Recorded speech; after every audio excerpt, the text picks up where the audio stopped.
7-1, what's the description of the male? Hispanic male, got a black shirt, blue jeans, standing in the front yard. He's got 2 machetes in his hands. Put it down, man. Put it down. Civilians shoot and upload police encounters to the internet every day using tiny cameras on their cell phones and other mobile devices. In fact, it may be easier than ever to keep the police accountable with technology. But now police are looking to keep civilians accountable as well, using tiny cameras of their own. We sat down with former Seattle police officer Steve Ward, who left the force to start Vievu, a company that makes video cameras for police officers. What was the genesis of this company? Why did you want to stop being a police officer and go into making cameras for police officers? During my career, I had the opportunity to have that, aha moment. And my aha moment was I realized that dash cams only captured about 5% of what a cop does. And I wanted to capture 100% of what a cop does. After writing an article for Mountain Bike Magazine about Seattle police officers that patrol mountain terrain by bike, the publication sent out a photographer to take a few photos of Ward. One of the things the photographer did is he put a camera around my neck and he set up a huge roll of film to take multiple frames a second. And he asked me to ride down this hill here in Seattle, so I did. And so the entire way down the hill, all I hear is the click, click, click of the camera as it took all these exposures. Well, when I got to the bottom of the hill, I stood there, and that was my aha moment. I went, wait a minute, I just made a movie. We need to put the camera on the cop. These dash cams are big, they're in the car. I don't even have a car, I'm on a bike.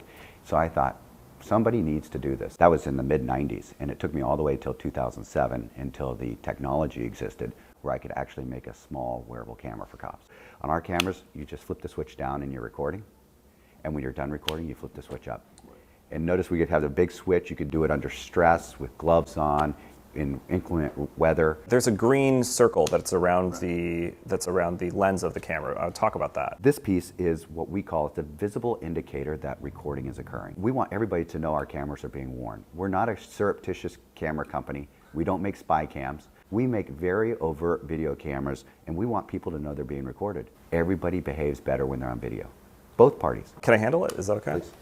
It's really light. It's like I imagine it's designed like that so you could run down the streets after a suspect or something. Right, it's got to be unobtrusive for the police officer. The bigger it is, the more it weighs, the more it could potentially get in their way and actually create a dangerous situation for the police officer. So it's got to be small and it's got to be lightweight and easy to use. Am I recording myself right now? You are. You've seen Cops. There's a reason Cops is still on the air today. People really have a desire to know what their community police are doing. And so they watch Cops to find out what police work's all about. Well, now that we have body cams or dash cams in police departments, it allows community members to actually go in, not necessarily to be protected, but just to see what they're doing, get a flavor for what their city, town, locations like, what kind of crime occurs, how their police officers are acting. And sometimes the footage that comes back can be chilling. Just get on the ground, stop and get on the ground right now. Get on the ground now. Get on the ground now. Get on the ground. Get on the ground now. This is a video of a police encounter provided to us by Vievu. It shows how valuable video can be after the fact. But there is still a question of who controls the data recorded. What's to stop an officer from editing or manipulating the video? Our software platform prevents officers from altering, deleting, copying, editing, uploading to YouTube, any of the videos that the cops take. What it does is just another step to prove that the cops aren't doing anything nefarious. This is something that is a job of passion for you. You were a law enforcement officer for 15 years. You decided one day you wanted to just go into technology and policing. What was the impetus for it beyond just you thought it was cool? It's a culmination of 15 years of police work. And in my 15 years, as most cops do, I had some complaints. There's no way that you can Against interact. you? Against me. Oh, okay. Oh, absolutely. I mean, there's no way that you can put somebody in a position of such great responsibility interacting with the public and not get a complaint here and there. The more proactive or the more work that a police officer does, the more likely that they're going to get a complaint. Take Seattle, for instance. In the early 90s, our police department put out a program to actually help people file complaints if they thought that something was going on, and that was for the sake of transparency. Well, out of all the complaints that I got in my career, none of them were ever sustained, founded to be true. They were all false.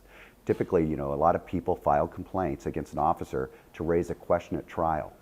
so that if there's a question or an investigation against the officer at trial, they have a more likely chance at convincing one of the jurors that the officer might be hiding something. Last year, the New York Times reported that the city of Rialto, California was able to cut down on complaints against officers by 88% over the previous year when it gave its officers body cameras. Even use of force by officers fell by almost 60%, numbers so strong that more officers might have videos that end like this one. Roll over on your belly, hands straight out. Put your hands behind your back. Up, up, up, up, up. 40 for Frank 21.